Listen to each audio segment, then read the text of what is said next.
మనం ధ్యానించుకున్నది మిగతా వాళ్ళు కూడా చదవాలి. ఒకసారి చదివితే మనకి ఇంకా పూర్తిగా నాటబడిద్ది. అవునా? సామెతలు 17వ అధ్యాయం 16వ వచనం దగ్గర నుంచి మనం ధ్యానించుకోవాలి. ఒక్కొక్కసారి ఎలా ఉంటుందంటే, మనం ఇప్పుడు మామూలు జనరల్గా ఏదైనా సబ్జెక్టులు చదివేటప్పుడు కూడా ఏమవుతుందంటే, ప్రశ్నలు రేపు ఎగ్జామ్లో రాయటానికి 1-2 సార్లు చదివినప్పుడు ఎలా ఉంటుందంటే వచ్చేసినట్టుగా ఉండిద్ది. అవునా? అలా వచ్చేసినట్టు ఉండగానే మనం ఆపేసి వచ్చేసింది దాన్ని మూసేసామనుకోండి, అక్కడికి వెళ్ళిన తర్వాత ఏమైంది, అందరూ పేపర్కి వెళ్ళి చూసి రాస్తూ ఉంటే వీళ్ళు మాత్రం సీలింగ్కి వెళ్ళి చూసి అటు నుంచి ఏమైనా ఐడియాలు వస్తాయేమో అని చెప్పి అనుకుంటారు.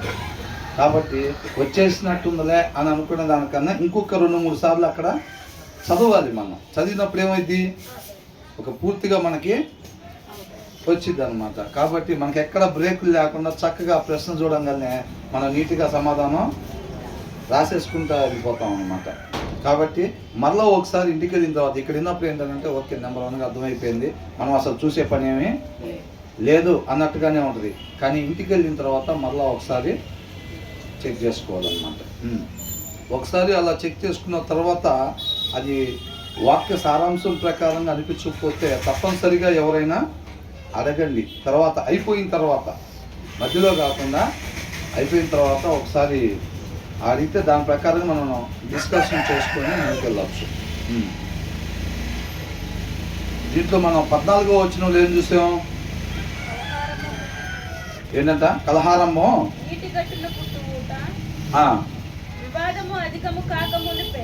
కలహారము అంట. ఏంటంట, హృదయంలో వాక్యం లేకపోతే ఏమైందనంటే వద్దు అన్నది మన హృదయంలో ఉండిపోయింది, దాంట్లో మంచి ఉండదు. కలహారమ్మో, వీళ్ళు ఎక్కడన్నా మాట్లాడితే గొడవే, వాడు నోరు తీసాడంటే గొడవే, శాంతి ఉండదు, సమాధానం ఉండదు, అసలు నెమ్మది ఉండదు. కొంతమంది ఎక్కడికన్నా వెళ్ళి కూర్చున్నారంటే ఒక 2 నిమిషాలు కూర్చుంటే ఇంక తర్వాత వాళ్ళకి మనకు మాటలు ఉండవు. ఎందుకని, వాళ్ళకి మాట కుదరదు. అసలు ఏంటంటే ఏం కుదరదు, మాట కుదరదు అసలు వాళ్ళకి.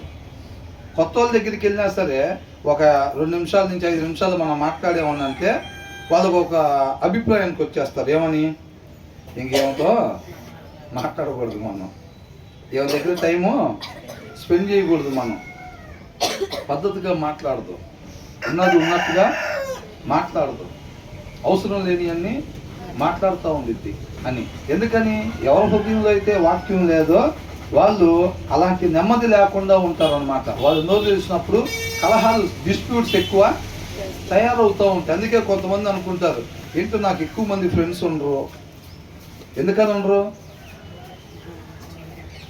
మనతో అవతల వాళ్ళకి మాట్లాడబుద్ధి అవ్వదు అనమాట. ఎందుకని మాట్లాడబుద్ధి అవ్వదంట, మాట కుదరదు మనకి సరిగ్గా. అట్లా ఎవరైతే హృదయంలో వాక్యం లేకుండా ఉంటుందో వాళ్ళు అలా కలహాలు స్టార్ట్ చేసే వాళ్ళుగా ఉంటారు. కలహాలు ఒకసారి స్టార్ట్ చేసి దాన్ని అంతటితో ముగిద్దాంలే, ఊరక 4 మాటలు మాట్లాడి ముగిద్దాము, ఊరకే బెదిరించి వదిలి పెడదాం. కొంతమంది ఏమనుకుంటారు, అరే వార్నింగ్ ఇస్తానని చెప్పి వెళ్ళి తన్నుకునేదాకా అయింది అక్కడ. ఎందుకని, వాళ్ళు 2 మాటలు మాట్లాడి వార్నింగ్ ఇద్దామని అనుకున్నారు. తర్వాత వీళ్ళ చేతిలో ఉందా, స్టార్టింగ్ వీళ్ళ చేతిలో ఉంది, తర్వాత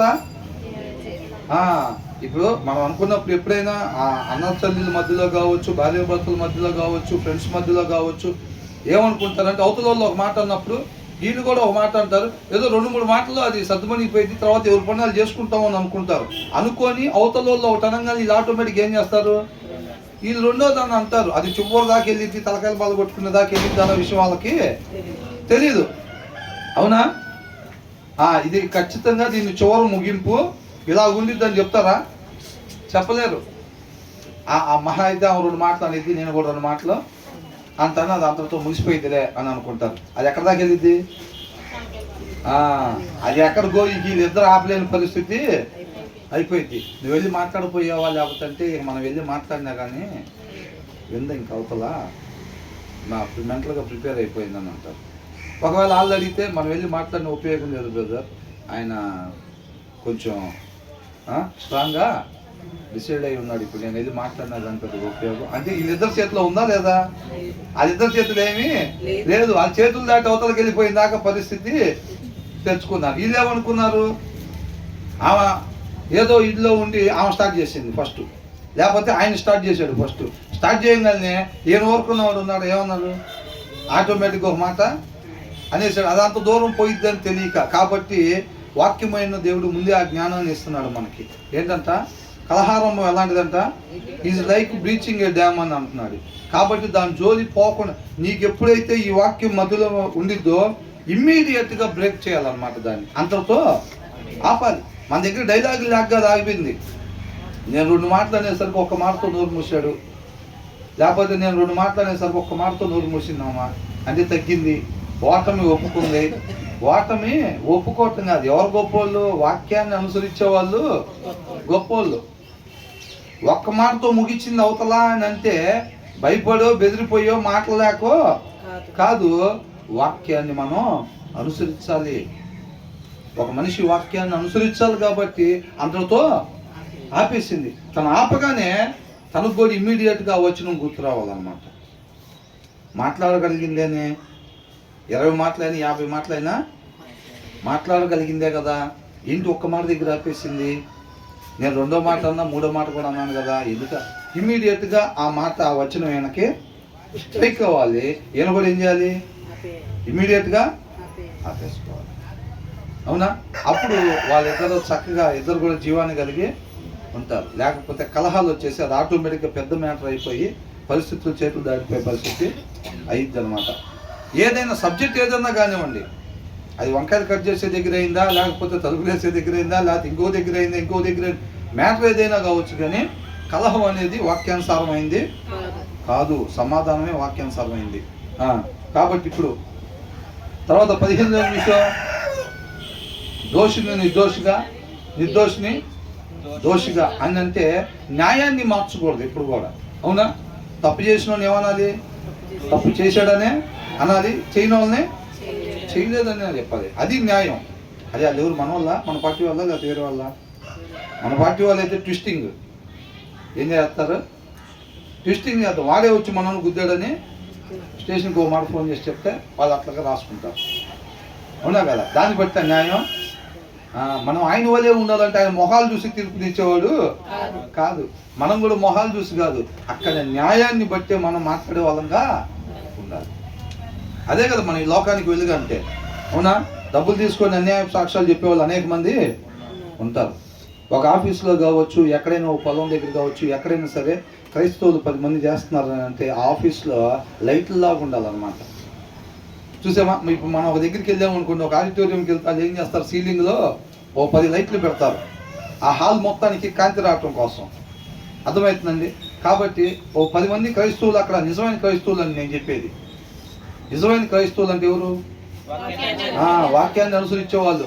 వాళ్ళ 10 మంది ఆ ఆఫీస్ మొత్తానికి, దాంట్లో 150 మంది పని చేయొచ్చు, 200 మంది పని చేయొచ్చు, సత్యం అనే వెలుగుని, న్యాయం అనే వెలుగుని, ధర్మం అనే వెలుగుని ప్రకాశింపజేసేవారు వాళ్ళు ఉండాలన్నమాట.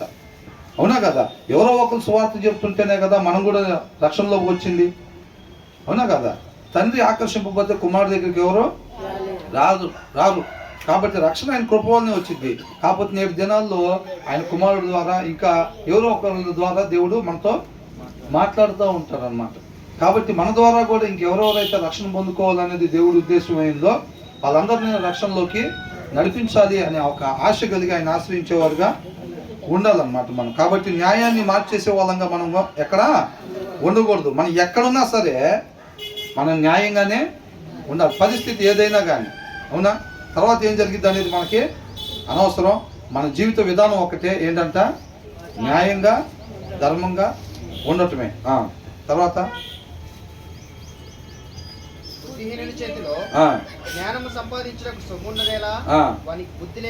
వారికి బుద్ధి లేదు కదా. నిజమైన స్నేహితుడు ఇరువక ప్రేమించును. ఇక్కడ ఏమంటున్నాడు, why should fools have money in hand to buy wisdom అని అంటున్నాడు. బుద్ధిహీన చేతిలో ఏంటంట, జ్ఞానం సంపాదించడానికి డబ్బు ఉండనే ఎలా అని అంటున్నాడు. వారికి బుద్ధి లేదు కదా అని అంటున్నాడు. Why should fools have money in hand to buy wisdom when they are not able to understand it అని అంటున్నాడు. అర్థమవుతుందండి? వాళ్ళకి ఏం లేదంట. The fool have money in his hand with no intention of buying wisdom అని అంటున్నాడు. అంటే వాళ్ళకి ఆ ఇంటెన్షన్ లేదంట, ఆ జ్ఞానం సంపాదించాలన్న ఇంటెన్షను లేదు. అంటే ఇప్పుడు కొంతమంది దగ్గర బైబిల్ ఉండిద్దండి, అవునా, వాళ్ళకి అదే దీంట్లో జ్ఞానం ఉండిద్ది, ఆ జ్ఞానమే నన్ను నిత్య జీవానికి నడిపించుద్ది, నాకు అది కావాలి అని ఆ ఇంటెన్షన్ వాళ్ళకి లేకపోతే వాళ్ళ దగ్గర ఎంత అద్భుతమైన బైబిల్ ఉన్నా సరే, ఎంత మంచి రిసోర్స్ ఉన్నా, వాళ్ళకి ఎంత మంచి ఫెలోషిప్ ఉన్నా సరే, ఎంత మంచి స్పీకర్ ఉన్నా సరే, ఎవరున్నప్పటికీ కూడా వాళ్ళకి ఆ ఇంటెన్షన్ లేదనుకోండి, ఉపయోగం ఏమీ లేదు. అర్థమవుతుందండి? ఏంటంట, ఎంత మంచి రిసోర్స్ ఉన్నా సరే ఏమి లేకపోతే అంట, ఆ ఇంటెన్షన్ లేకపోతే, అది నాకు కావాలి ఆతురత ఉంటుంది. చూసారండి, ఆశ. మనం దీనికి సంబంధించిన ఒకటి చదువుకున్నాం, ఏంటంట, పనివాడికి కూలివాడికి అంట వాని ఆకలే ఆయన చేత పని చేపించిద్దంట. ఇక్కడ కూడా ఏంటంటే ఆ ఇంటెన్షన్ మనకు ఉండాలి, ఆ ఆశ మనకి ఉండాలన్నమాట. అయ్యో వచ్చేది దేవుని వాక్యం, నేను మరణానికి గురై ఉన్నా, అదే మార్గం, నేనే మార్గం అన్నాడు కాబట్టి ఆ వాక్యమే నాకు మరణంలో నుంచి నిత్య జీవనంలోకి వెళ్ళటానికి మార్గము. కాబట్టి ఆ సారాంశం ఏదైతే నన్ను మరణం నుంచి స్వతంత్రునిగా చేసిద్దో ఆ సారాంశం వస్తుంది ఇప్పుడు. ఆ సారాంశం ఇక్కడ గ్లాసుల్లో పోయబడిద్ది. అది నేను తాగినప్పుడు నేను జీవాన్ని పొందుకుంటాను, మరణం పోగొట్టుకొని అని దాన్ని గుర్తించి దానికోసం ఆశపడి ఎదురు చూస్తూ ఉండాలన్నమాట. అర్థమవుతుందండి? ఆ ఆశ, ఆ ఇంటెన్షన్ ఉండాలి. ఆ ఇంటెన్షన్ లేకపోతే అక్కడ ఎంత మంచిది పొయ్యిబడినా సరే ఉపయోగం ఏమీ లేదు. ఎంత అద్భుతమైన మన చేతిలో ఉన్నది ఏంటి? జీవగ్రంథం. ఏంటంట? జీవగ్రంథం, పరిశుద్ధమైంది పరిశుద్ధ గ్రంథం మన చేతిలో ఉంది. ఇదే మార్గం అన్నమాట, మరణంలో నుంచి జీవంలోనికి నడిపించేది ఇదే దారి. చాలా మంది ఏం చేస్తారంటే దాన్ని ఒక బుక్ లాగా వాడుకుంటారు, అవునా. అది జీవాన్ని పోగొట్టుకున్న స్థితిని తెచ్చుకోవడానికి దాన్ని వాళ్ళు ఉపయోగించుకోరు. పట్టుకొని వెళ్ళటం, అలమార్లో పెడతాం, మళ్ళీ శుక్రవారం దాన్ని పట్టుకొని రావటం, మళ్ళీ ఇక్కడ ఓపెన్ చేసి పెట్టడం, మళ్ళీ తీసుకుని వెళ్ళి దాన్ని అలమార్లో పెట్టడం. అర్థమవుతుందండి? వాళ్ళకి ఆ ఇంటెన్షన్ లేదు. చాలా మంది చర్చిల్లోనే కూర్చొని ఉంటారు. మార్పు ఎందుకు రాదు చెప్పండి? మార్పు ఎందుకు రాదు? అనేక సంవత్సరాల నుంచి వాళ్ళు వస్తూనే ఉంటారు, కాకపోతే వింటానే ఉంటారు, పాడుతూనే ఉంటారు. ఆ ఇంటెన్షన్ అన్నమాట, దానికోసం ఆశపడి ఎదురు చూసే వాళ్ళగా ఉండరు. వాళ్ళు ఎవరంట? Why should fools have money. ఎవరంట? ఆ ఇంటెన్షన్ లేని వాళ్ళు ఎవరంట?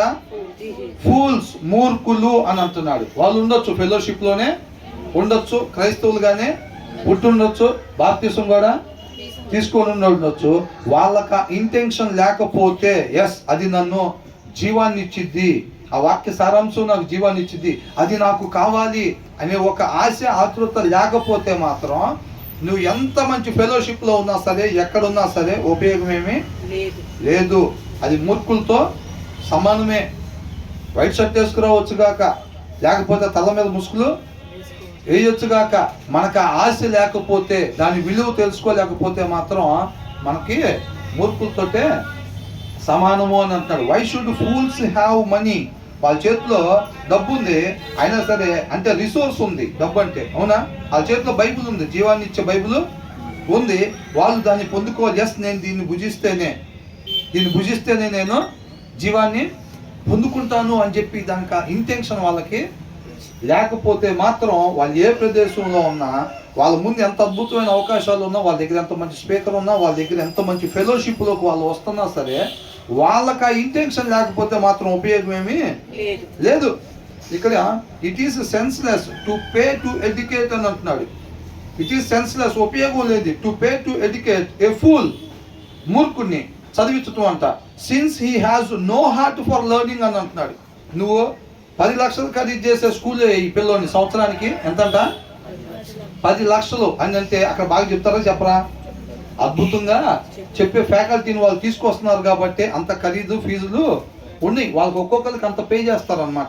ప్రపంచంలో పెద్ద పెద్ద కంపెనీలు వాళ్ళందరూ ఎందుకు నెంబర్ 1 పొజిషన్లో ఉంటారని అంటే ఆ స్థాయిలో ఎవరైతే దాని మీద రీసెర్చ్ చేయగలిగిన వాళ్ళు ఉంటారో వాళ్ళని కోట్ల రూపాయలు పెట్టి కొనుక్కొని వాళ్ళ కంపెనీలో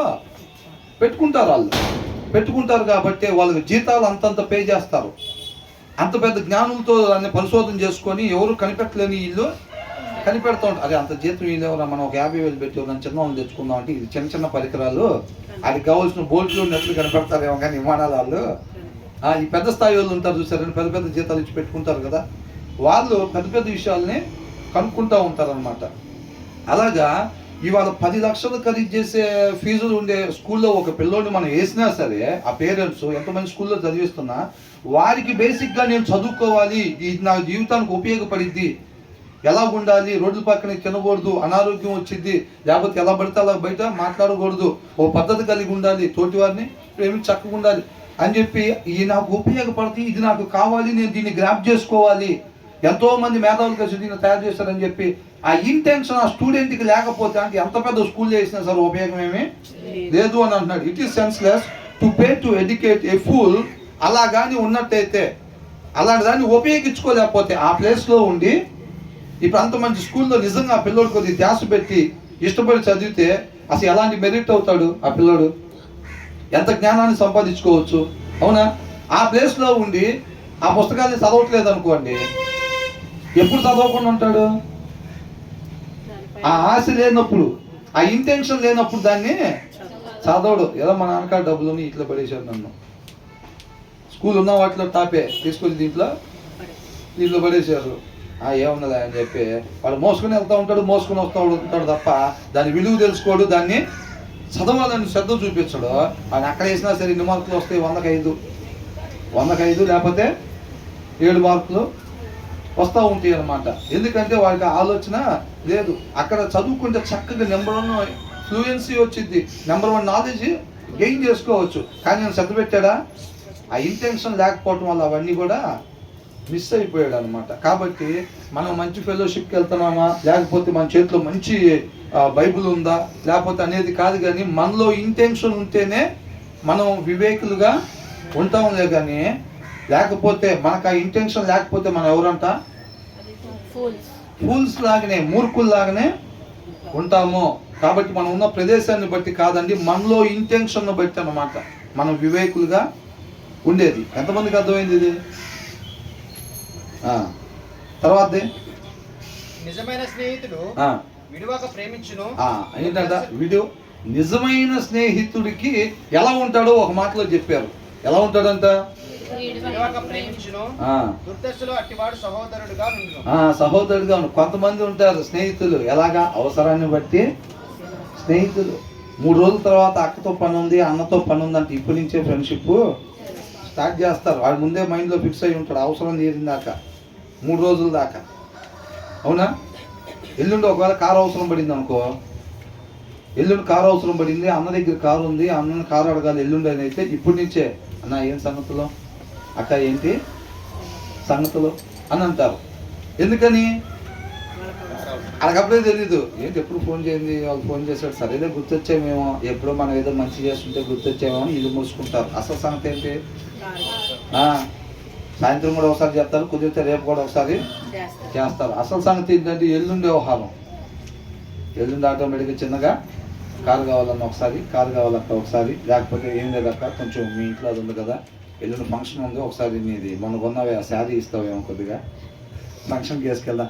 ఇదే సంగతి 2 రోజుల నుంచి ఏందా చక్కగా మాట్లాడుతుంది, అంతకుముందు ఎట్టబడితే అట్టు మాట్లాడేది అని అనుకున్నా, ఇదే సంగతి అని అవసరాన్ని బట్టి స్నేహాలు చేస్తూ ఉంటారు. స్వార్థాన్ని బట్టి స్నేహం. కొంతమంది అవతల విషయాలు కనుక్కోవటానికి స్నేహం, ఇష్టం ఉన్నది వాళ్ళకి బేసిక్గా మాట్లాడటానికి. అసలు నిన్న కనపడలేదు వాళ్ళు ఎక్కడికి వెళ్ళారు వాళ్ళు, ఆ విషయం తెలిసి నాకు ఏమన్నా నిద్ర పడతా రాత్రి కూడా. కంపు తీసి భార్య భర్తలు ఇద్దరు కలిసి ఏమన్నా ఒక గంట సేపు ప్రశాంతంగా ఉన్నారా ఏంటి? ఏం పెద్ద టెన్షన్ అయిపోయింది. అవునా? ఇష్టం లేకపోయినా కానీ ఆ కావాలని ఎప్పుడు బయటకు వచ్చిద్దా, ఎప్పుడు పలకరించి నేను ఎక్కడికి పోయారో అని అడుగుదామని చెప్పి ఆ బయట ఉడుతూ ఉంటుంది ఏమొచ్చిందాక అని నేను ఎగ్జాంపుల్ చెబుతున్నానండి. మీకు ఇదే పని నా బ్రదర్ ఎప్పుడు బట్టిన ఇళ్ళ మధ్యలో ఏం చెప్తా ఉంటారు, ఇదే పని అని అట్లా అనుకోబాకండి, తేలికపాటికి అర్థమైద్దని చెప్తున్నా. ఆ లోపల ఉన్న ఇంటెన్షన్ అది. ఇక ఆమె ఎప్పుడైతే ఏదన్నా అన్నం ఉండే గంజి ఏదో పరబెట్ట బయటికి రాగానే తక్కువని అమ్మటే మాట కలిపేసింది. అక్క ఏంటి అక్క టిఫిన్ చేస్తారా అది ఇది అని చెప్పి నిన్న కనపడలేదు ఎక్కడికి వెళ్ళారక్క అసలు మ్యాటర్ అది 3వ 4వ పెడతారనమాట. ఫస్ట్ 1-2 మాటలు జనరల్గా ఉంటాయి, అది 3వ 4వ పెట్టి నిన్న ఇట్లాగా వీళ్ళు బాగా పోతే అక్కడికి వెళ్ళానంట. అదే సంగతి అంతే దగ్గర మీ ఇద్దరేమి సమయం ప్రత్యేకంగా ప్రశాంతంగా గడుపుతాను అంతేం లేరుగా, మీరేం హ్యాపీగా లేరుగా పెద్దగా.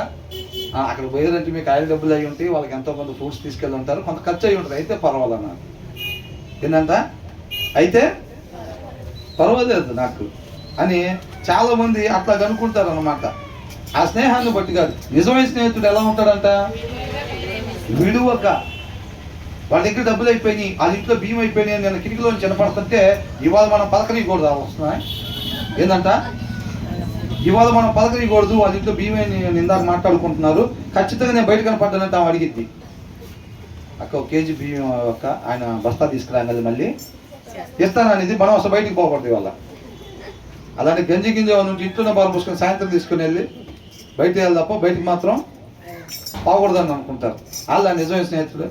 మొన్నేమో అవసరం ఉంది కాబట్టి బయట తిరిగి వెళ్ళి మాట్లాడతాము, ఇవాళ వాళ్ళ ఆపదలో ఉన్నారంటే దాక్కొని అమ్మో మన దగ్గర అయిపోతాయి, మన దగ్గర ఉన్నాయిలే కానీ ఇచ్చేమంటే మన దగ్గర అయిపోతాయి. కాబట్టి మనం జ్ఞానం కలిగి నడుచుకోమని బైబిల్లో ఉంది కాబట్టి మనం లోపలే ఉండాలి ఇంట్లోనే, అంతేనా కదా. అలా ఉండే వాళ్ళు ఉంటారు. నిజమైన స్నేహితులు ఎలా ఉంటారంట, విడువక అవసరం ఉన్నా లేకపోయినా వాళ్ళ దగ్గర డబ్బు, వాళ్ళకు హోదా, పేరు, పలుకుబడి, వాళ్ళు ఇప్పుడొకప్పుడు మనకు ఉపయోగపడతారు అని లేకపోయినా సరే, వాళ్ళు ఉపయోగపడకపోయినా సరే ఏంటంట ప్రేమిస్తూనే ఉంటాడనమాట. చేయగలిగిన దాంట్లో, ఇప్పుడు చేయలేదు ఎవరు చేయలేరు కదండి, అవునా. చేయగలిగిన దాంట్లో మనం ఏదైనా చేయగలుగుతాం. ఇప్పుడు 30 రూపాయలు అవసరం ఉంది అవతలకి, మనం 30 చేయలేం, మన స్తోమం దగ్గరకు ఒక 5 రూపాయలు చేయగలుగుతాం అనుకోండి, ఏమన్నది, అక్క పరిస్థితి ఇది, వాస్తవానికి మీకు తెలియదు ఏముంది, ఇది ఒక 5 రూపాయలు ఉంచండి ఏదన్నా ఉపయోగపడుతుంది అని చెప్పి మనం ఇవ్వగలిగింది ఇవ్వాలి. అలాగే 4 గుప్పిళ్ళు ఇప్పారు అనుకోండి, ఆటోమేటిక్గా సమస్య అది.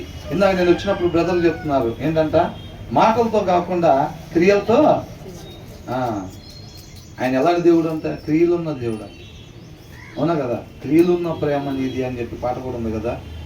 కాబట్టి మన ప్రేమ ఎలా ఉండాలంట, క్రియలతో కూడుకుంది అయి ఉండాలి. వాళ్ళ ప్రాబ్లం వచ్చింది అనగానే మనం పారిపోయే వాళ్ళలాగా ఉండకూడదు అనమాట. మనం సహాయం చేస్తాం. ఆ ప్లేస్ ఏసై ఉంటే ఏం చేస్తాడు, సహాయం చేస్తాడు. మరి ఆయన పోలి జీవించటం అని అంటే మనం చేయగలిగిన సహాయం, ఒకవేళ ఏమీ చేయలేకపోయినా, రూపాయి కూడా ఇవ్వలేకపోయినా సరే, ఆ తోడు ప్రాబ్లమ్స్లో ఉన్న వాళ్ళకి ఎప్పుడైనా తోడు చాలా ఓదార్పునిచ్చింది అనమాట. కాబట్టి వాళ్ళ దగ్గర ఉండి ఇట్లాగా పలానా చేయిపోయేవాక, లేకపోతే ఇప్పుడు ఇట్లాగా అట్లాగానే ఒక మనిషి తోడు ఉన్నప్పుడు ఏంటంటే చాలా ధైర్యం ఉంది, అవునా కదా. ఆ ధైర్యాన్ని అన్న మనం ఇచ్చే వాళ్ళకి ఉండాలి తప్ప, బాగానే జరిగింది వాళ్ళకి ఎట్లాగే ఉండేది, ఎంతసేపు వాళ్ళు ఆడిపోయిద్దో చూద్దాం అట్లాగా. చాలా మందికి అసలు శుభ్రంగా బిర్యానీ తింటున్నట్టుంది, వాళ్ళకున్న పరిస్థితులు ఈఎంఐ వచ్చేస్తూ ఉంటుంది, వీళ్ళకేమో డబ్బులు దొరకట్లేదు. అసలు అట్లా ఒడ్డుని బట్టి చేపలాగా తన్నుకులాడుతుంటే అవతల వాళ్ళు ఎంత హ్యాపీగా ఉంటుందో కొంతమందికి. ఎవరికి ఉండేది అలాగా, హృదయంలో వాక్యం లేని వాళ్ళు, అవివేకులు, నిజమైన స్నేహితులు కాని వాళ్ళకన్నమాట, అవునా. కాబట్టి ఇక్కడ ఏమంటున్నాడు, నిజమైన స్నేహితుడు విడువక ఎలా ఉంటాడంట, ప్రాబ్లమ్స్ లో a friend is always loyal and a brother is bound to help in time of need. అవసరతల్లో సహాయం చేసేవాడిగా ఉంటాడు. మనకు అవసరత వచ్చింది అనగానే వాడు పారిపోయేవాడిగా, ఎస్కేప్ అయ్యేవాడిగా, అదే నిన్న ఎక్కడికి వెళ్ళిపోయావురా, అసలు చాలా ప్రాబ్లం అయిందిరా బాబు, నాకు తెలిసిన వాళ్ళు నీ దగ్గర కొద్దిగా డబ్బులు ఉన్నవాడే కాబట్టి అర్జెంటుగా 10,000 అవసరం పడింది, అసలు చాలా ట్రై చేస్తుంది నీకోసం, అవునా. చాలా ఇబ్బంది పడుతుంటావు, వీడికి వాస్తవానికి తెలుసు ముందే, ఎవడో చెప్పుకుంటాడా వాడు ఆల్రెడీ, అదే వాడు చాలా ఇబ్బంది అయిందంట, వాడికి 10,000, అమ్మో వాడికి తెలిసిన వాడికి ఖచ్చితంగా నన్నే అడుగుతాడు డబ్బులు అని చెప్పి, వీడు కావాలని వాడికి అందుబాటులో లేకుండా మొత్తం తిరిగి ఐఎంఐ బౌన్స్ అయింది దాకుండి తర్వాత రోజు కలిసి ఏమంటున్నాడు,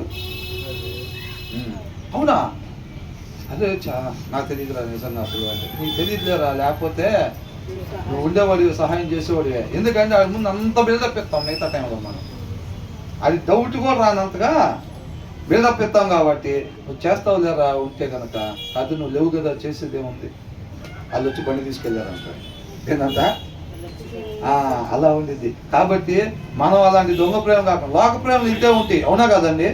లోక ప్రేమలు ఇలాగే ఉంటాయి. కానీ మనం అలా ఉండాలంటున్నా ఉండకూడదు అంటున్నారా? ఉండకూడదు అని చెప్తున్నాడు అనమాట దేవుడు. అవునా? ఒక నిజమైన విశ్వాసి అలాగా ఉండకూడదు. దాన్ని చూసి అనేక మంది అరే నేను కూడా వాళ్ళలాగా ఉండాలి, నేను కూడా వాళ్ళలాగా ఉండాలి అని అనుకుంటారు. ఆ సత్యాన్ని ప్రకాశింపజేసేవారుగా మనం ఉండాలన్నమాట. ఎలాంటి వాడు అంటే స్నేహితుడు ఎలాగైపోయాడు?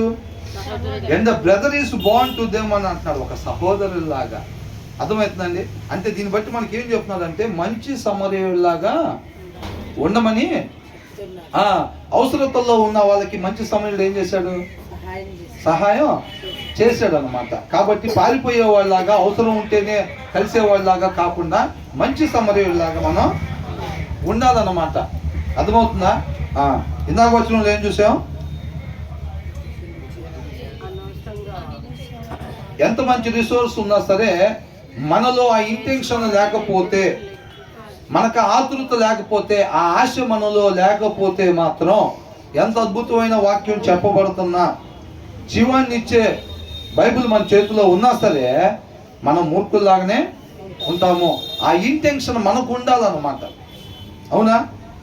అది తర్వాతది ఏమంటున్నారు? తన పొరుగువానికి జామీను ఉండి రెండో ఈ 17వ వచనంలో ఏం నేర్చుకుందాం?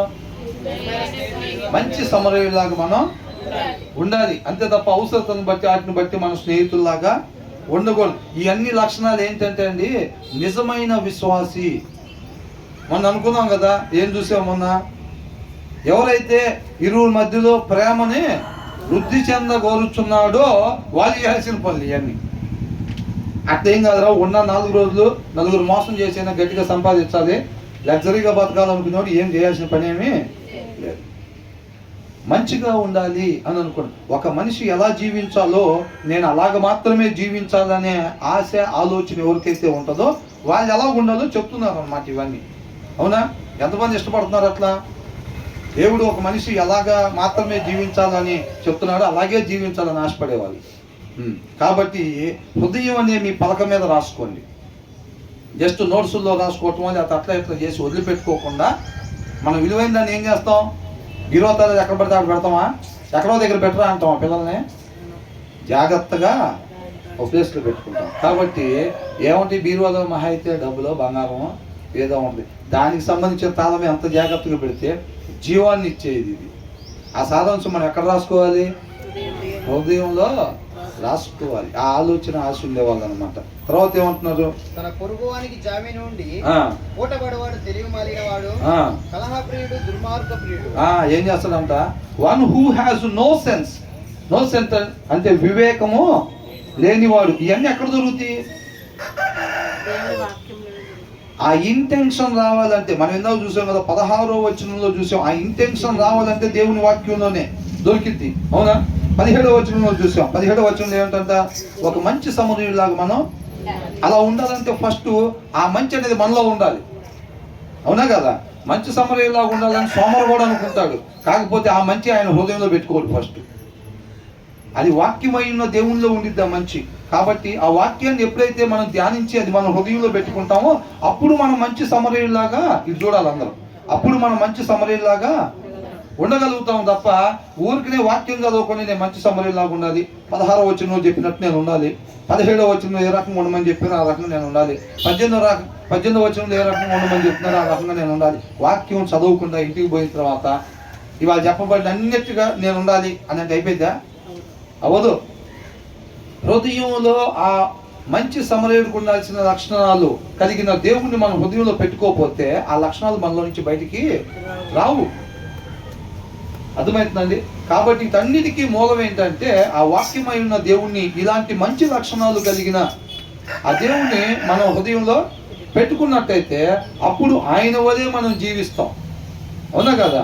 ఇక మీదట జీవించేవాడును నేను కాదు, నా యందున్న క్రీస్తే. అవునా? వాక్యమై ఉన్న దేవుడు, ఆయన లక్షణాలు, ఆయన ఆ పరిస్థితుల్లో ఉంటే ఎలా బిహేవ్ చేస్తాడో మనం అలా బిహేవ్ చేస్తూ ఉంటాం. ఆయన ఆ పరిస్థితుల్లో ఉన్నప్పుడు, అవతల కొద్దిగా ఇబ్బందుల్లో ఉన్నప్పుడు, ఆ పరిస్థితుల్లో ఒకవేళ యేసయ్య ఉంటే ఎలా మాట్లాడతాడో మనం అలా మాట్లాడతాం. ఎందుకని? ఆ మాట మన నోట్లో నుంచి వచ్చిందంటే ఆయన లోపల ఉన్నాడు కాబట్టి ఆయన మాటగా మన మాట పలుకుతాం అంతే. ఆయన ఎలా ప్రవర్తిస్తాడో ఆయన ప్రవర్తనగా మన ప్రవర్తిస్తాం అన్నమాట. అంటే మనల్ని పూర్తిగా ఉపేక్షించుకున్నాం. బాప్తిసం నీళ్ళల్లో మునగటం అంటే మరణానికి గురి చేసుకోవటం, మన పాత స్వభావాన్ని మరణానికి గురి చేసుకొని, కాబట్టి ఇక మీదట జీవించేవాడు నేను కాదు, నా యందున్న క్రీస్తే. అంటే మన హృదయంలో ఎప్పుడైతే సమృద్ధిగా వాక్యం ఉంచుకుంటా ఉంటామో ఆయనే మన యందు జీవిస్తూ ఉంటాడు అనమాట. ఆయన చిత్తాన్ని జరిగిస్తూ ఉంటాడు. అవునా? కాబట్టి యుద్ధం ఆయన చేసి మనకి జయాన్ని అప్పగిస్తాడనమాట. కాబట్టి ఇవన్నిటి ప్రకారంగా ఉండాల్సిన రీతి ఉండాలంటే మనం ఫస్ట్ ఆఫ్ ఆల్ వాక్యాన్ని సమృద్ధిగా ధ్యానించాలి. వాక్యం చదవకుండా నిజంగానే ఇక్కడ చెప్పబడిన అన్నిటిగా నేను ఉండాలి అని మనం అనుకున్న ఉపయోగం ఏమి లేదు. సోమర్లలాగా అనుకుని విడిచిపెడతారనమాట. వాళ్ళు అనుకున్నది ఏది కూడా జరగదు. కాకపోతే కష్టపడాలన్నమాట. కష్టపడి మనం దాన్ని గ్రాప్ చేసుకోవాలి. అదే అంటున్నాడు ఇక్కడ. ఏంటంట?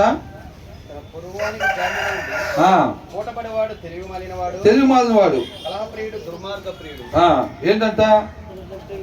ఎందుకని మీకు ఏమైనా డౌట్ ఏమైనా వచ్చిందా? One who has no sense shakes hands in pledge అని అంటున్నాడు. ఇప్పుడు ఎవరో ప్రాబ్లం ఉండి లేకపోతే ఇట్లాగే ఏదన్నా ఉంటే వాళ్ళ తరపున జామీన్ ఉండటం, లేకపోతే షూరిటీ సంతకాలు పెడతాం. అవునా? ఏమంటే మేము ఉన్నామండి అంటే ఇది ఎవరో మాకు తెలియదండి, అసలు ఇల్లు ఎట్లా ఇస్తాం, ఇక్కడ వాళ్ళలాగా లేరే అని అంటే అది మాకు తెలిసిన వాళ్ళండి అని అంటే వాళ్ళు వచ్చి అవునండి మా వాళ్ళే, ఏం ప్రాబ్లం లేదు, ఇల్లు ఇవ్వండి, మేము హామీ అని అంటారు. ఏమైనా జరిగింది అనుకో రేపు అక్కడ ఏం చేస్తారు? ఏదైనా తీసుకెళ్తారు. షూరిటీ సంతకం పెట్టింది మీరు కాబట్టి ఆటోమేటిక్గా మీ కారు అని అంటారు. మా కారు ఎందుకని అంటే ఆ రోజు ఎవరు పెట్టమన్నారు సంతకం అంటారు. మేము రావండి అంటే వదిలిపెడతారా? ఆటోమేటిక్గా వాళ్ళ కారు కాబట్టి వీళ్ళు జీబీ తీసుకొచ్చి వీళ్ళు జీబులు ఎక్కించుకొని వెళ్తారు. కాబట్టి ఏమంటున్నారు? పొరుగు వారికి ఏంటంట? జామీన్ అని రాస్తుంది అక్కడ.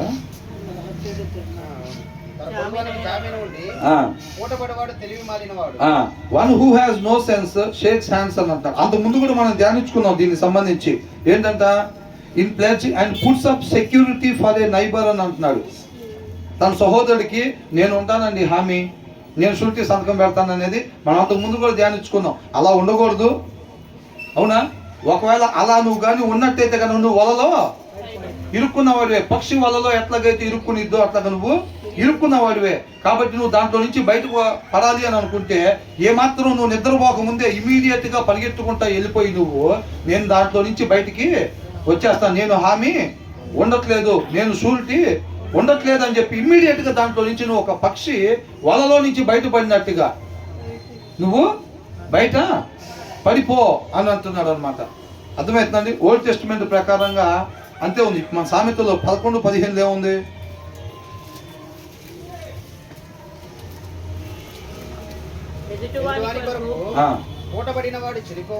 ఏంటంట? ఓట పడితే ఏమైందంట? ఖచ్చితంగా చెడిపోతాడంట. అంటే ఇక్కడ ఏమనుందంటే he who puts up security for a stranger, తన సహోదరుడి గురించి వీళ్ళు ఎవరైతే షూరిటీ ఉంటారో, హామీలు ఉంటారో, జామీన్గా ఉంటారో వీళ్ళు షూర్లీ సఫర్ అని ఉంది. ఏంటంట? ఖచ్చితంగా ఇబ్బంది పడతారు వాళ్ళు. ఏమవుతారంట? ఖచ్చితంగా వీళ్ళు షూర్లీ సఫర్ అని అంటున్నాడు. అర్థమవుతుందండి? ఎవరైతే అట్లా ఉంటారో ఖచ్చితంగా వాళ్ళు ఇబ్బంది పడతారు. కాబట్టి but the one who hates అని అంటున్నాడు. ఇక్కడ ఏమనుంది? ఇదిగో చూడండి, 6వ అధ్యాయం చూడండి సామెతలు.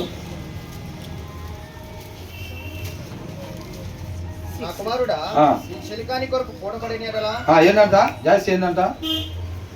ఈ చెలికాని కొరకు పోటబడిన ఎడలా అంటే ఇలాగే సెక్యూరిటీ ఉంటాం, జామీన్లు ఉంటాం, షూరిటీ సంతకాలు పెడతాం. అలాగా నువ్వు చేసినట్టయితే అదే హామీ, నేను ఉంటానని. అదే అది ఏసేపు తీసుకుని ఒంట్లో వేద్దాం రా, పడేద్దాం, ఎవడెవడు వస్తాడు నాతో పాటు ఇట్లా చేపెట్టంగానే ఏం చేస్తారు? మేము వస్తాం అని అందరూ కలిసి చేతి కట్టుగా అయితే పదండి రా అని వెళ్తారు. అవునా? అట్లా కానీ నువ్వు వాడు పొరుగు అని చేతిలో చేసినట్లా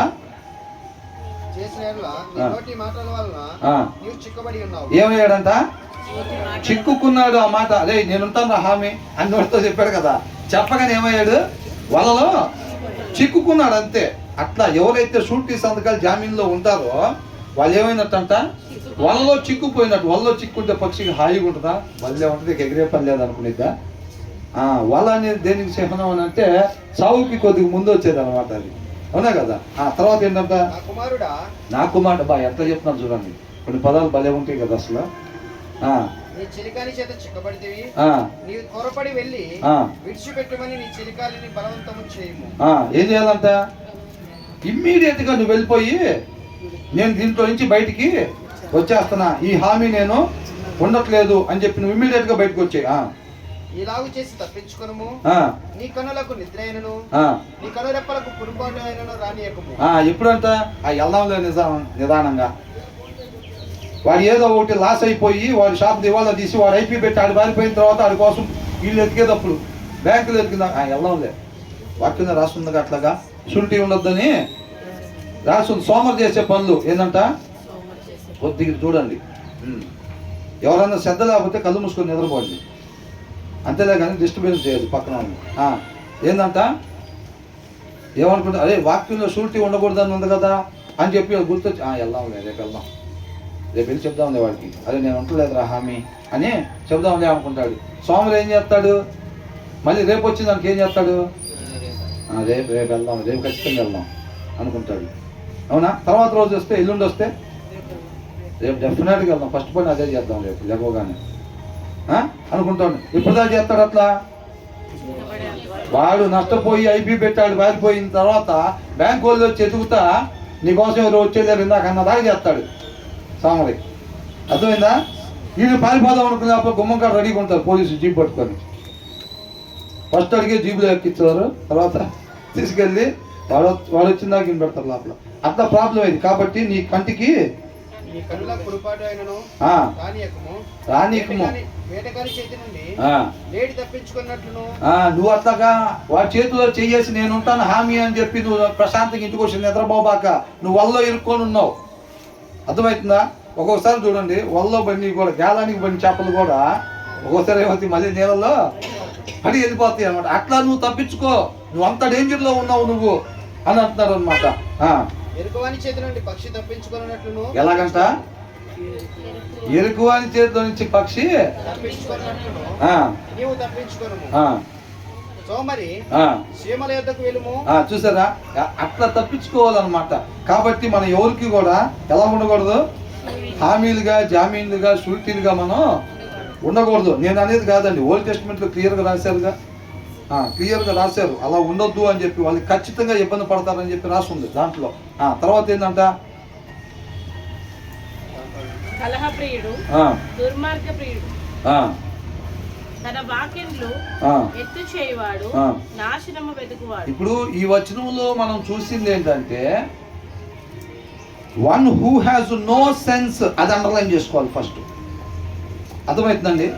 18వ వచనంలో మనం అండర్లైన్ చేసుకోవాల్సింది ఏంటంటే బ్రదర్ ఇప్పుడు కూడా అట్లా షూరిటీలు ఉండకూడదా లేకపోతే అట్లా ఏంటి అసలు అని అంటే మనం అండర్లైన్ చేసుకోవాల్సింది ఏంటంటే హూ హ్యాస్ నో సెన్స్, వివేకం లేనోడు ఓల్డ్ టెస్టిమెంట్లో అలాగా షూరిటీలు ఉండొద్దు అని చెప్పారు. కాబట్టి వివేకం లేనోడు ఏం చేస్తాడంటే వద్దు అన్న పని చేస్తాడు అని అర్థం, అర్థమవుతుందండి.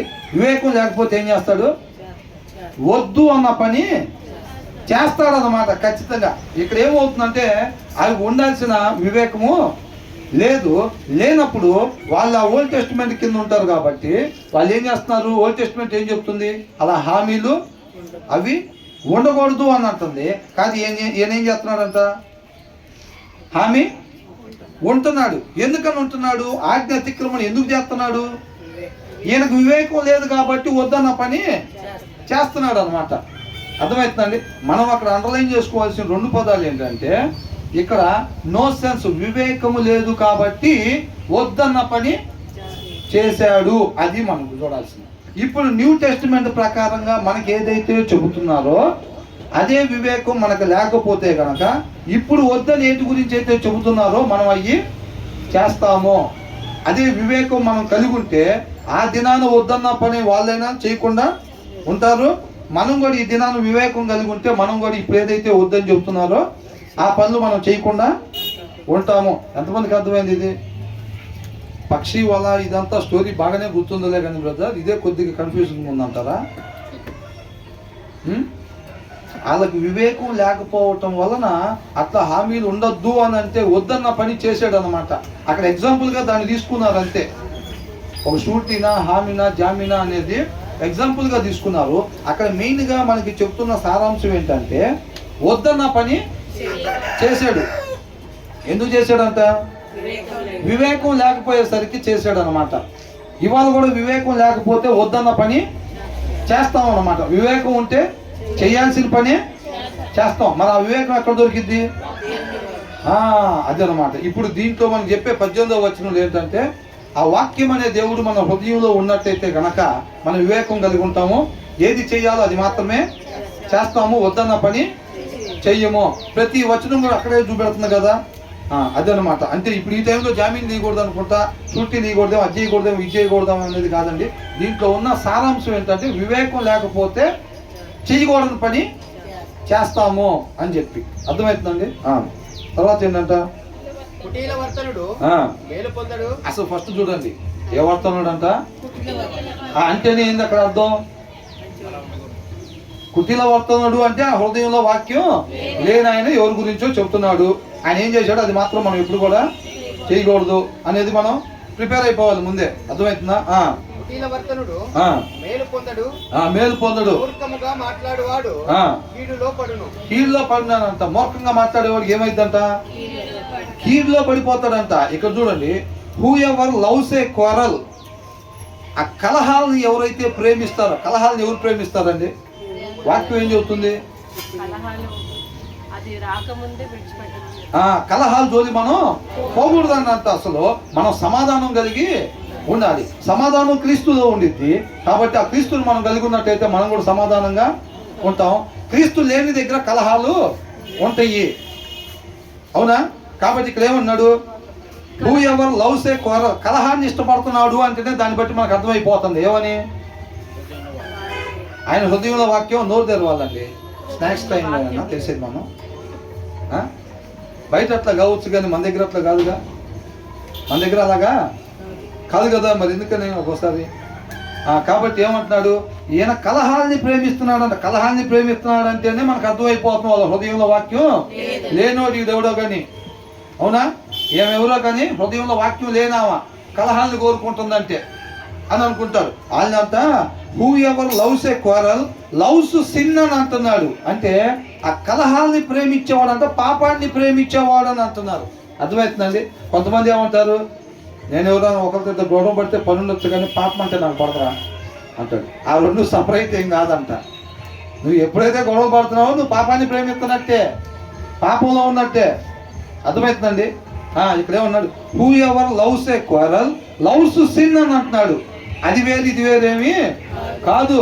కలహం అనేది దేవుళ్ళలో ఉండేది కాదు, మనిషికి ఉండకూడని లక్షణం అన్నమాట. నువ్వు ఎప్పుడైతే దాన్ని ప్రేమిస్తున్నావో మనం అనేది ఒక ప్రత్యేకత పెట్టుకోవాలిగా. వాళ్ళని దబాయించాలి. ఏం చేయాలంట? వాళ్ళని దబాయించాలి. పెళ్ళైన కొత్తలోనే కొద్దిగా బెదిరించి చెక్కు చేతల్లో పెట్టుకుంటే రేపు చక్కగా నరకానికి జాగ్రత్తగా మనల్ని తీసుకెళ్ళిద్దే లేదా? లోకంలో ఉండే అన్ని ఏం తగ్గిపోబాక ఆయన ఏం చెప్పగానే అది ఓరకనే షర్టు ఏందండి ఇక్కడ నలిగింది అట్ట ఉండబాక ఫస్ట్ నుంచే మెతగ్గా. చాలామంది హృదయంలో వాక్యం లేని తల్లులు, అవునా, కూతుర్ని కాపురాన్ని పంపించేటప్పుడు చక్కటి మాటలు చెప్తారు. ఏం మాటలు? ఏందంట? ప్రేమవేదాలు ఉంటే లోపల దాచుకో, పిచ్చిదానిలాగా బయటికి ఇక్కడేం ఏదో ఉంది అక్కడేందేదో ఉన్న తనబాక, విలువ లేకుండా పోయింది. సరేనా? నేను విలువ నీ పెట్టు నువ్వు కాపాడుకో అని అంటారు. శుభ్రంగా పెట్టి ఇద్దరిని చేర్చి మీ ఇంటికాడికే తీసుకొచ్చింది.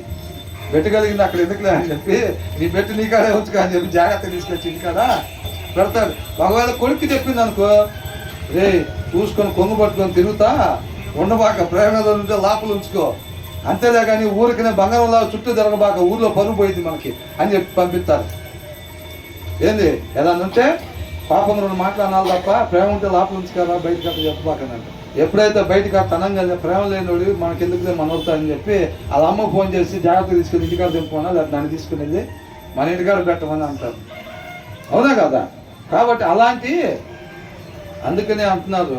దీని ముందు వచ్చిన వాళ్ళు మనం చూసామని హృదయంలో వాక్యం కలిగిన తల్లిదండ్రులు అంట పిల్లలకి దొరకటం వాళ్ళకి ఒక గొప్ప సంపదలాగా ఉన్నట్టే, వాళ్ళకి ప్రైడ్ అనమాట. అంటే మంచి గవం. గర్వకారణం అంటారు చూసారా, అలాగనమాట. అర్థమవుతుందండి.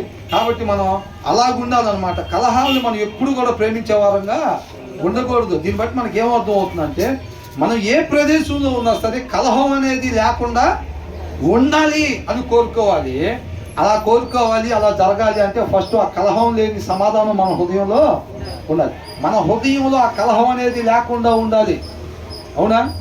ఎవరి హృదయాల్లో అయితే దేవుని వాక్యం సమృద్ధిగా ఉండిద్దో వాళ్ళ హృదయంలో ఆ కలహం ఉండదు. కాబట్టి వాళ్ళలో నుంచి ఆ కలహం సంబంధించిన ఏది కూడా బయటికి రాదు. హృదయంలో వాక్యం పెట్టుకోకుండా నేను ఎక్కడికి పోయినా సమాధానమే ఉండాలి, యేసయ్య వచ్చినట్టు ఉండాలి అంటే అది సోమరి కలలాగానే ఉండిపోయింది. హృదయంలో సమృద్ధిగా వాక్యం ఉన్నట్టయితే దాంట్లో నుంచి సమాధానమే వచ్చింది తప్ప కలహం అనేది రాదు. కాబట్టి హృదయంలో వాక్యం పెట్టుకోవాలని అంటున్నాడు. కలహాన్ని ప్రేమించేవాడు పాపాన్ని ప్రేమించేవాడు అంట. Who ever builds A high gates builds A high gates invites distraction అని అంటున్నాడు. అర్థమవుతుందండి. అంటే కొంతమంది ఏం చేస్తారంటే నా కాడ డబ్బు ఉంది ఏంటంట దాన్ని చూసుకొని ఎరుకో కోటలో, అవునా కదా, ఎరుకో కోట యొక్క గోడలు ఎట్లా ఉన్నాయి, వాళ్ళ ధైర్యం ఏంటంట, వాళ్ళ ధైర్యం సృష్టికర్త కావాలి. ఎవరికైనా సరే ఈ భూమి మీదకు ఉండే ప్రతి మనిషి యొక్క ధైర్యం ఏం కావాలి, సృష్టికర్త కావాలి. అంతే తప్ప ఈ గోడలు మనల్ని కాపాడితే ఈ గోడలు దాటి ఎవడు కూడా రాలేడని అనుకున్నారు. అవునా? గోడలు దాటి నాశనం వాళ్ళ దగ్గరికి వచ్చిందా రాలేదా? వచ్చింది. గోడల కాపాడియా? కొంతమందికి డబ్బు ఇప్పుడు ఫరోకి డబ్బు ఏమన్నా కొదువా? నాశనం వచ్చిందా రాలేదా? అధికారం ఏమన్నా గొప్ప? ఫరో కన్నా గొప్ప వాళ్ళు ఉన్నారా? ఎవరు ఆ టైంలో లేరు. ఇప్పుడు అమెరికా అగ్రరాజ్యం ఎట్లాగో అప్పుడు ఐగుప్తు అంటే అలాగా నాశనం వచ్చిందా లేదా? వచ్చింది. అంటే ఏమన్నా కాపాడుతాయా? ఏమీ కాపాడలేవు. నెబుకద్నెజరు ఏమనుకున్నాడు? హైగేట్ కట్టుకున్నాడు. నా నామ ఘనత కొరకు నేను నిర్మించుకుంది కాదా ఈ సామ్రాజ్యం అనుకున్నాడు.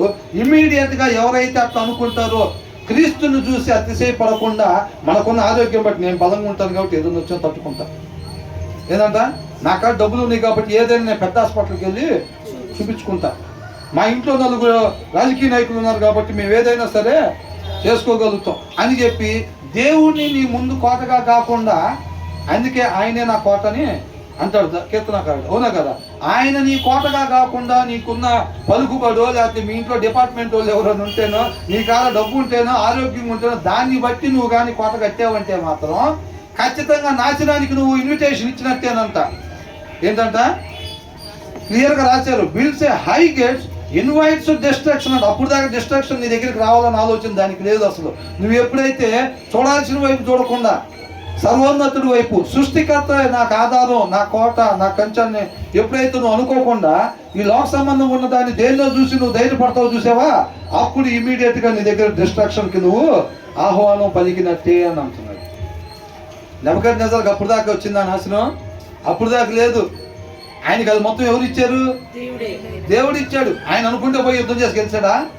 దేవుడు నెబుకద్నెజరుని పిలిచాడు, ఇది చెప్పిన మాకు ఎంత లేదని చెప్పి. వీళ్ళని దేవుడు అప్పగిచ్చాడు. ఆయన ఏముంది అక్కడ? ఏమన్నా ఉందా? ఆయన ఏమీ లేదు నెబుకద్నెజరు అక్కడ. అది తెలుసుకోకుండా ఏమనుకున్నాడు? తను తాను హెచ్చించుకున్నాడు అనమాట. నాకేం తక్కువ, రంగు తక్కువ, ఎత్తు తక్కువ, ఎడలుపు తక్కువ, ఏం తక్కువ అని అనుకున్నాడు. అవునా కదా? నా దగ్గర ఏం తక్కువ, 4 కార్లు వాడుతున్నా నేను. ఎవరైతే తన్ను తాను హెచ్చించుకుంటాడో ఏమవుతాడంట? తగ్గించబడతాడంతే. తగ్గించబడతాడు. ఎంతవరకు? గడ్డి తినేదాకా తగ్గించబడతాడు. నెబుకద్నెజరుకి ఎదురు లేదు అప్పుడు. అర్థమవుతుందండి. నా పైన ఎవడు అసలు? నా పైన ఎవరని హిజ్కియా టైంలో వచ్చిన రాజు ఏమన్నాడు? మేము అంతకుముందు వాళ్ళ మీద యుద్ధం చేసాం, వీళ్ళ మీద యుద్ధం చేసాం, వాళ్ళ దేవుడి పరిస్థితి ఏమైందో తెలీదా? వీళ్ళకి దేవుడి పరిస్థితి ఏమైందో తెలీదా? మీ పరిస్థితి కూడా అలాగే అయింది. మీ ప్రవక్త చెప్పిన మాటలు నమ్మారంటే మీ పరిస్థితి కూడా అంతే అయింది అన్నాడు. ఆ మాటలన్నీ దేవుడు విన్నాడా లేదా? విన్నాడు. అది వినే దేవుడు అనమాట, చూసే దేవుడు మన దేవుడు. అవునా కదా? కాబట్టి ఎవరైతే తన్ను తాను తగ్గించుకుంటాడు, నేను బ్రహ్మాండంగా చెప్తాగా వాక్యం, మనకేంది అసలు ప్రాబ్లం? అవునా?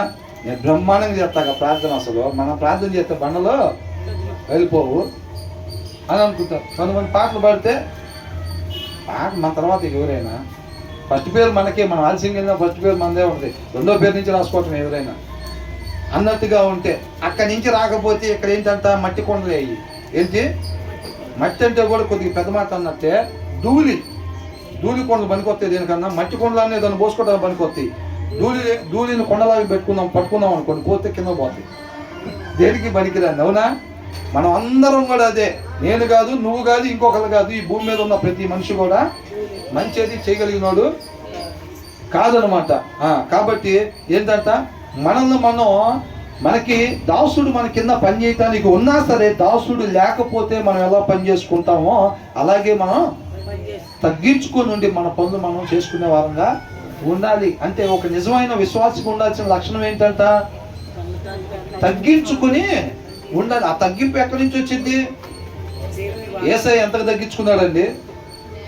సర్వోన్నతుడు, సర్వాధికారి, తోటి వారి పాదాలు కడిగేదాకా, సింబాలిక్గా. మీరు ఎవరి పాదాలు కడగబాకండి, నేను కూడా కడగను. అర్థమవుతుందండి? ఇప్పుడు క్రిస్మస్కి జనవరి 1కి వస్తే చాలామంది చర్చిలో ఆచారం ఉండిద్ది, ఇక నీళ్ళు ఈ బదులు తీసుకొని బయలుదేరుతారు. ఇక వర్షనే కూర్చుంటే అంటే అందరూ మీ పక్కన ఎవరు ఉన్నారు అన్నది మొహం చూడకుండా వాళ్ళు పాదాలు కడగండి అని అంటున్నారు. నిజంగానే ఉన్నాయి తెలుసా అండి? మీ పక్కన ఎవరన్నది చూడకుండా, అంటే చూసి కడిగితే ఓ ఇది మనోళ్ళ బాబాయ్ కాళ్ళు కడుగుతూ ఏముందలే, అట్ట కాదు కడగాల్సింది. చూడకుండా కడగండి, చూసి కడిగినా చూడకుండా కడిగినా ఆచారాన్ని తీసుకోలేదు, మొత్తానికి అంటించి ఆచారం ఏం చేసిద్ది అండి? ఆత్మీయతను దూరం చేసిద్ది. ఎప్పుడైనా ఆచారం ఏం చేసిద్ది? ఆత్మీయత నుండి దూరం చేసిద్ది ఆచారం అనేది ఎప్పుడైనా. అర్థమవుతుందండి? నువ్వు మొహం చూసి కడిగినా చూడకుండా కడిగినా, ఇప్పుడు కళ్ళు తెచ్చుకొని చిరేడు అయితే తప్ప, కళ్ళు మూసుకొని అయితే తప్పే లేదా? మరి మొహం చూసి తిడితే అవతల, మొహం చూడకుండా తిడితే ఒకలా కూడదా? తిట్టిందే రాస్తారా లేదా అక్కడ? మరి ఆచారం తీసుకునేది. ఆయన ఎంతవరకు తగ్గించుకున్నాడు, ఆయన ఏమై ఉన్నాడు, అసలు ఎంతవరకు తగ్గించుకున్నాడు. అసలు మనం తగ్గించుకోవడానికి చాలా మంది ఇబ్బంది పడిపోతాం అసలు. అవునా? మనకేదైనా ఉందంటే అది పక్కన వాళ్ళకి చెప్పుకోలేకపోతే, అమ్మో రాత్రి ఏదైనా కొన్నాం అనుకోండి, అది పొద్దున్నే చర్చిలో అందరికీ చెప్పకపోతే వీళ్ళకి టిఫిన్ చెప్పి పెట్టినా తిన్నట్టే ఉండదు. అసలు ఇంటికాడ బిర్యానీ తిన్నట్టే ఉండదు. రాత్రి కొన్నది ముందు ఫెలోషిప్లు అందరికీ చెప్పేసేయాలి. ఆయన ఎంతటి వాడు ఎంతగా తగ్గించుకున్నాడు, మనం ఎంతటి వాళ్ళం ఎంత అని చెప్పినా కానీ ఎక్కువే. అవునా? మనం తగ్గించుకోవటానికి కుదరదు అంటాడు. వెనకాల కూర్చోండి, నేను వెనకాల ఫస్ట్ సీట్లో కూర్చునేది, నేనేంటి నా రేంజ్ ఏంది అసలు అని అనుకుంటా. ఏమీ లేని వాళ్ళని తగ్గించుకోవడానికి మాత్రం అల్లాడిపోతూ ఉంటాం. అన్నీ అయిన ఆయన మాత్రం చివరి వరకు. రాత్రి బ్రదర్ మేము మాట్లాడుకుంటాం మనం ఇక్కడ. ఆయన అంతటి వాడే కూడా ఎక్కడా తగ్గించుకున్నాడు? నేల మట్టుకు తగ్గించుకోవటం కాదు, నేల కన్నా కిందకే సమాధి దాకా తగ్గించుకున్నాడా లేదా?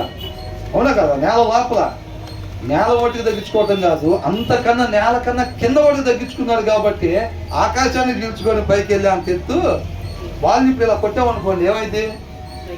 పైకి ఎంత బలంగా కొడితే అంత బలం. ఎంత తగ్గించుకుంటే దేవుడు ఆయన పరిచర్లు అంతగా వాడుకుంటాడు. వాళ్ళని సహాయం చేయి, వాళ్ళ దగ్గరికి వెళ్ళి మాట్లాడు. సమయాన్ని తైలపు కొమ్ము తీసుకో అన్నట్టుగా ఏమంటాడు? నన్సి నువ్వు అటు వెళ్దాను అంటాడు. ఆనంద్ నువ్వు ఇక్కడికి వెళ్ళాను. తగ్గించుకున్న దాన్ని బట్టి ఏదే ఉంది పాస్టర్ గారు వాళ్ళ అబ్బాయిగా మనం స్పెషల్ కోట ఉందిగా మాట అనుకుంటే ఏమైంది? నీ పక్కనే జరిగి ఉండి అవసరతలో ఉన్నవాడికి నీకు చెప్పకుండా 2 లైన్లు అవతల ఉన్నవాడికి దేవుడు చెప్తాడు. పోయి అక్కడ సహాయం చేసే పరిస్థితి ఉండిద్ది ఆయన కృపను బట్టి. అవునా? అలా ఉండిద్ది అన్నమాట. మన పక్కనే ఉన్న మనకు తెలియదు, అవకాశం రాదు, అది మన బుక్లో రాయటానికి అవకాశం ఉండదన్నమాట. కాబట్టి మనల్ని మనం పూర్తిగా తగ్గించుకునే వారుగా మనం ఉండాలి. మన సత్తా ఏందో తగ్గించుకునే దాంట్లో చూపెట్టాలి మనం. అప్పుడు నిజంగా వాడబడే వాళ్ళు ఎవరు అని ఉంటే మనల్ని మనం నెబుకద్నెజరులాగా మరీ అంత తగ్గించుకుంటే బాగుంటుంది, వాల్యూ ఉండదు అసలు. తగ్గించుకోపో అంతగా తగ్గించుకోబాక, కొద్దిగా తగ్గించుకో. బాగా ప్లేస్ అనుకోండి, ఏమైంది? బాగా టేసి చూడటం మాత్రం ఆకాశాన్ని తీసుకుని వెళ్ళాలని చెప్పి చూస్తూ ఉంటే అయిద్దా? బాగా టేస్తే అట్టబడి కొద్దిగా హైట్లో వేసి మళ్ళీ అవుతుందా పడిద్ది. అంటే నువ్వు ఎంతగా ఆత్మీయంగా వాడబడతావు అంటే నువ్వు ఎంతగా తగ్గించుకున్నావో అంతగానే అంత హైటే లేచిద్ది అన్నమాట. ఎంతగా తగ్గించుకోగలిగితే అంత పైకి. ఆత్మీయంగా గొప్పగా వాడబడాలని ఎవరికి లేదా? చేతులు లేవట్లేదు అనుకుంటా, బలం లేదు. అంత ఆత్మీయ బలమే తప్ప శారీరకంగా బలం లేదు. టైం అయింది. అవునా? కాబట్టి మనం ఏంటంటే తగ్గించుకునేవారుగా, కలహాల్ని ప్రేమించేవారుగా మనం ఉండకూడదు. కలహాల్ని ప్రేమించకూడదు అని అంటే ఆ కలహం అనేది ఫస్ట్ మన హృదయంలో ఉండకూడదు. మన హృదయంలో సమాధానమే ఉండాలన్నమాట. హూ ఎవరు బిల్సే హై గేట్స్ అని అంటున్నాడు. మనల్ని మనం తగ్గించుకోవాలి తప్ప హెచ్చించుకోకూడదు. మనల్ని హెచ్చించుకునే ఆలోచన రాగానే ఇమీడియట్గా మన నాశనానికి ఆహ్వానం పలికినట్టే మనమే. ఎవరు పలికారు? సొదొమ గొమొర్రాకి ఎవరు తెచ్చుకున్నారు ఆ పని? అవునా కదా? వాళ్ళ కాళ్ళే వద్దంటే తీసుకొచ్చుకున్నారు ఆ నాశనాలన్నీ కూడా. బైబుల్ అనేక మందిని, ఆయన కృపామయుడు. అసలు ఎంతమందిని మనం పోవాల్సిన దారిలో ఎట్లా పోతే చక్కగా వెళ్తారు, ఎలా పోకుండా ఉండాలి అనేది క్లియర్గా ఎంతమందిని మనం ముందు పెట్టారు అసలు. అవునా? ఎంతమందిని మనం ముందు పెట్టాడు. కాబట్టి ఆయన ప్రేమను అర్థం చేసుకోవాలని కోరుకుంటా ఉన్నాను అనమాట. తర్వాత ఏమంటున్నాడు? ఈ ఒక్క వచనం వెళ్ళండి, ఒక్క వచనంతో ముగిద్దాం ఏదైనా కానీ.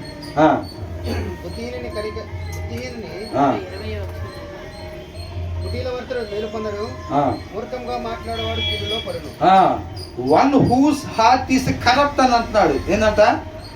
కరప్ట్ అని అంటే లంచాలు తీసుకునే వాళ్ళు ఉంటారు చూసారండి. కరప్ట్ ఉండకూడని విధానము అని. కరప్ట్ అంటే ఏంటి? వంకర మార్గము. వాక్యం తిన్నన మార్గం. అవునా? ఒక మనిషి ఉండాల్సిన తిన్నన మార్గం.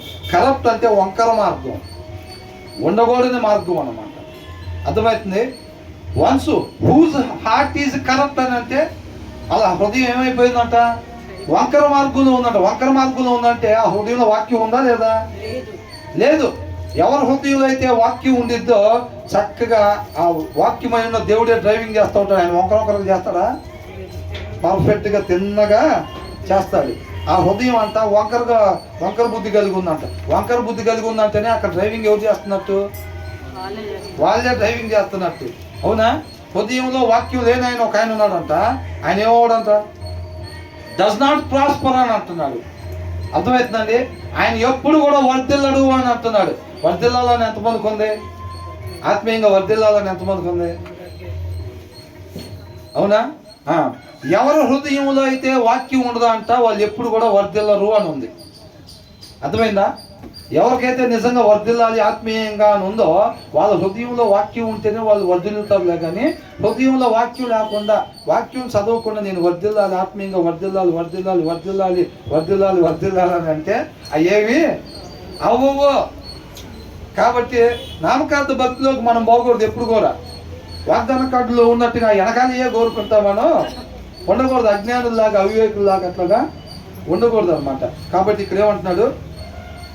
Whose heart is corrupt does not prosper. వాళ్ళు వర్ధిల్లరు. ఎంత చక్కగా రాసి పెట్టారు. ఇందాక కూడా ఏమన్నారు? ఎదుటి వారికి కానీ ఎవరన్నా షూరిటీ కానీ అట్లా ఉన్నట్టే కనుక వాళ్ళు షూర్లీ సఫర్ అని రాశారు. దొంగతిరుగుడుగా చెప్పేది ఏం లేదు ఇక్కడ. ఏంటంట? ఖచ్చితంగా ఇబ్బంది పడతారు అని అంటున్నాడు. ఇక ఆప్షన్ లేదు అక్కడ. బ్రదర్ అట్లా మనం జామీన్ ఉండి ఏదన్నా ఇబ్బంది పడకుండా ఉండటానికి దారి ఉందా? ఇంకా లేదు. నీ ముందున్న దారి ఒకటే. నువ్వు ఇబ్బంది పడకూడదంటే అసలు నీ కంటికి కుడికి రానియకుండా నువ్వు ఇమ్మీడియట్గా పరిగెత్తుకుంటే దాంట్లో నుంచి రిలీజ్ అయిపో నువ్వు. అదే దారి తప్ప వేరే దారి లేదు అని అంటున్నాడు. ఇక్కడ కూడా ఏంటంట? నీకు నిజంగా ఆత్మీయంగా వర్ధిల్లాలి అని ఉంటే కనుక నీ హృదయంలో సమృద్ధిగా ఎప్పుడు వాక్యాన్ని పెట్టుకొని ఇంక వేరే దారి లేదు. నువ్వు వాక్యం చదవటానికి నీకు బద్ధకం అయితే కనుక నువ్వు నేను వర్ధిల్లాలని చెప్పి ఆశపడిన అది జరగదు. అది సోమర కోరిక లాగానే మిగిలిపోయింది. అది జరగకుండా నేనే చూసుకుంటాను అంటున్నాడు. అవునా కదా? సోమర కోరిక ఎందుకు నెరవేరదంట? అది నెరవేరకుండా దేవుడే ముళ్ళ కంచిన అడ్డం వేస్తాను అంటున్నాడు. అది న్యాయం కాదు కదా. కష్టపడ్డ వాళ్ళకే ఫలితం రావాలి. అవునా కదా? మరి ఇది కష్టపడకుండా వీళ్ళు అక్కడ కూర్చొని తవ్వుకోకుండా వీళ్ళకి ఆ హిడెన్ ట్రెజర్ రావటం అనేది అది అన్యాయం. అది కాబట్టి అన్యాయం ఆయన జరగలేదు ఎప్పుడు కూడా. అవునా కదా? కాబట్టి ఆయనే న్యాయమై ఉన్నాడు అనమాట. కాబట్టి ఇక్కడ ఏమన్నాడు? One whose tongue is perverse falls into trouble అని అంటున్నాడు. ఏంటంట సూరి? వేరే వాళ్ళు చదవండి. ఎట్లా మాట్లాడేవాళ్ళంట? మూర్ఖంగా మాట్లాడాడు అంటేనే మనకు ఒకటి అర్థమైపోతున్నారు. హృదయం ఏం లేదు, వాక్యం లేదు. మూర్ఖంగా మాట్లాడాడు అని అంటే ఫస్ట్ ఆ మూర్ఖత్వం వాళ్ళ హృదయంలో ఉందని అర్థం. అవునా కదా? మూర్ఖంగా మాట్లాడమంటుందా, మాట్లాడకూడదు అంటుందా? మాట్లాడకూడదు అని చెప్తున్నారు అనమాట. అది ఆ మాట్లాడకూడదు అని అంటే ఆ మూర్ఖత్వం ఫస్ట్ మనలో ఉండకూడదు. మూర్ఖత్వం హృదయంలో ఉండకూడదు అని అంటే ఏముండాలి? దాంట్లో దేవుడే ఉన్న వాక్యం ఉంటేనే ఆ మూర్ఖత్వం మన హృదయంలో లేకుండా ఉండిద్ది. ఎవరి హృదయంలో వాక్యం లేకుండా ఉంటుందో వాళ్ళ హృదయంలో ఆటోమేటిక్గా మూర్ఖత్వం వచ్చేసిద్ది. వాళ్ళు నోరు తెరిస్తే వాళ్ళు క్రైస్తవులైనా విశ్వాసులైన వాళ్ళు కలిసి చెప్పుకుంటున్నా వాళ్ళ నోటి నుంచి ఏమొచ్చిందంట? మూర్ఖత్వానికి సంబంధించినయే వస్తాయి. అలా మాట్లాడే పరిస్థితి ఏంటంట? కీడులో పడతాయి. ఎక్కడ పడతారంట? మొత్తానికి లింకే. అర్థమవుతుందండి? ఎవరు హృదయంలో వాక్యం ఉండదో వాళ్ళు మూర్ఖత్వం ఉంటారు ఖచ్చితంగా. ఎవరన్నా కానీ హృదయంలో వాక్యం లేని వాళ్ళు మూర్ఖులు. అర్థమైందండి? ఇంతానికి మనకు కొద్దిగా ఇబ్బందికరంగా ఉన్నా సరే వాక్య సారాంశం చెప్తుంది అదే. హృదయంలో వాక్యం లేని వాళ్ళు ఏ డ్రెస్ వేసుకున్నా సరే, ఎక్కడ పుట్టి పెరిగినా, ఎవరు పిల్లలైనా ఎవరైనా కానీ హృదయంలో వాక్యం లేకపోతే వాళ్ళు మూర్ఖులు అని చెప్పి కొన్ని వందల సార్లు రాయబడింది దీంట్లో. ప్రతి వచనంలోని ఎన్ని వచనాలు దాటి వచ్చాం మనం, అన్నింటిలో అదే కదా ఉంది. హృదయంలో వాక్యం లేకపోతేనంట వాళ్ళు మూర్ఖులుగా ఉంటారు, వాళ్ళు వర్ధిల్లరు, వాళ్ళకి ఖచ్చితంగా ఎక్కడ పడతారంట, వాళ్ళు కీడులోనే పడతారు. వాళ్ళు మూర్ఖపు మాటలే మాట్లాడతారు. వాళ్ళు సమాధానం వాళ్ళ హృదయంలో ఉంటే సమాధానకరమైన మాటలు మాట్లాడతారు. మూర్ఖత్వం వాళ్ళ హృదయంలో ఉంటే వాళ్ళు మూర్ఖపు మాటలు మాట్లాడి ఏం తెచ్చుకుంటారంట, కీడునే తెచ్చుకుంటారంట. కీడు కావాలని అనుకుంటారు ఎవరైనా. కాబట్టి కీడు మనకు వద్దనుకుంటే మన హృదయంలో ఎప్పుడు ఏముండాలి, దేవుని వాక్యం సమృద్ధిగా ఉండాలన్నమాట. కాబట్టి దయచేసి చెప్పేది ఏంటంటే, ఇక్కడ కేవలం 4-5 మాటలు వినటం కాకుండా మనం ఎల్లప్పుడూ నడవాల్సిన రీతిలో మాత్రమే నేను నడవాలి అని అనుకుంటే కనుక ఎల్లప్పుడూ దేవుని వాక్యం మన హృదయంలో ఉండాలి. కాబట్టి ఇంటికి వెళ్ళిన తర్వాత ప్రతిరోజు కూడా వాక్యాన్ని తప్పక ధ్యానించాలి. పిల్లలకు ఒక మంచి మాదిరికరంగా, ఒక భర్తకి భార్య మాదిరికరంగా ఉండాలి, భార్యకి భర్త మాదిరికరంగా ఒకరితో ఒకరు పురుకొలుపుకుంటా, ఆత్మీయతలో పురుకొలుపుకుంటా వాళ్ళిద్దరు కూడా అనేక మందికి మంచి మాదిరికరంగా ఉండాలి. వాళ్ళ పిల్లలకు కూడా మంచి మాదిరిని కనపడతారు. వీళ్ళు చదవకుండా వాళ్ళు బైబుల్ చదువు ప్రార్థన చేసుకో, మోకాలు చేసి వ్యక్తిగత ప్రార్థన చేసుకో అని చెప్పి పిల్లలకు చెప్పటం కాదు. నువ్వు చెప్పి చెయ్యట్లేదని అంటే అది చెప్పటం వరకు అనుకుంటా. అయితే నేను కూడా రేపు మా పిల్లలకి చెబుతా, నేను చేయకుండా. ఎందుకంటే మా డాడీ అలాగే కొనసాగుతున్నాడు, మా మమ్మీ అలాగే కొనసాగుతున్నారు, విశ్వాసులని చెప్పుకుంటా సొసైటీలో తిరుగుతున్నారు, వాళ్ళు వాక్యం చదవట్లేదు, నన్ను వాక్యం చదవమని చెప్తున్నారు. వాళ్ళు ప్రార్థన చేయట్లేదు, ఎప్పుడు మేము చూడలేదు వాళ్ళు ప్రార్థన చేయటం, కానీ మాకు మాత్రం ప్రార్థన చేసుకోమని చెప్తున్నారు. అంటే వాళ్ళకి ఏమొచ్చింది, వాళ్ళకు కూడా చెప్పటం వచ్చింది. ఏంటంట చూడండి, దయచేసి ఒక్క నిమిషం చూడండి. వాళ్ళకు కూడా ఏమొచ్చింది, చెప్పటం ఏమొచ్చింది. ఇతరులకి ప్రార్థన చేసుకోమని, ఇతరులకు వాక్యం చదువుకోమని చెప్పటం వచ్చింది. అలా చేయటం వచ్చిందా, రాలేదు. ఎందుకని రాలా వాళ్ళకి, నీ దగ్గర నుంచి వాళ్ళని నేర్చుకోలేదు కాబట్టి, నీ దగ్గర లేదు కాబట్టి. తల్లిదండ్రులు వాక్యాన్ని చదవటం, గంటల తరబడి వాక్యాన్ని చదవటం పిల్లలు వాళ్ళ కళ్ళతో చూడాలి. అర్థమవుతుందండి? వాళ్ళు మోకాలు వేసి ప్రార్థన చేయటం పిల్లలు వాళ్ళ కళ్ళతో చూడాలి. చూడకుండా సమూయేలులాగా నా కుమారుడు, దావీదులాగా నా కుమారుడు అని చెప్పి ఊరకనే ఆశపడితే సోమరి ఆశలాగానే మిగిలిపోతాయి. నువ్వు అనుకుంటావు దావీదులాగాని, వాడు చూస్తే దరిద్రులాగా తయారైపోయి ఉంటాడు. అర్థమవుతుందా? గుడ్డి ప్రేమ లోక ప్రేమ. వాడు దరిద్రుడైనా దావీదులాగానే కనపడతాడు తల్లిదండ్రులు కొంతమందికి. వాడు బయట అన్ని గలీజ్ పనులు చేస్తుంటే మా అబ్బాయి బంగారం, మా అమ్మాయి బంగారం. దరిద్రుడు కూడా దావీదులాగానే కనపడతాడు ఈ లోక ప్రేమతో చూస్తే, గుడ్డి ప్రేమతో. అట్లా కాకుండా వాక్యం అనే లెన్స్లో నుంచే చూడాలి ఎనీ టైం. అర్థమవుతుందండి? కాబట్టి మనం మంచి మాదిరికరంగా మనం ఉండాలి. పిల్లలను కూడా తర్వాత మంచి మాదిరికరంగా రాబోయే తరానికి మనం అప్పగించాలి. ఆయనగా మనం తెలుసుకొని మన కుమారులకు చెప్పాలి, వాళ్ళ కుమారులకి చెప్పాలి. అది మన మీద ఉన్న బాధ్యత అన్నమాట. దేవుడికే మహిమ కలుగును గాక.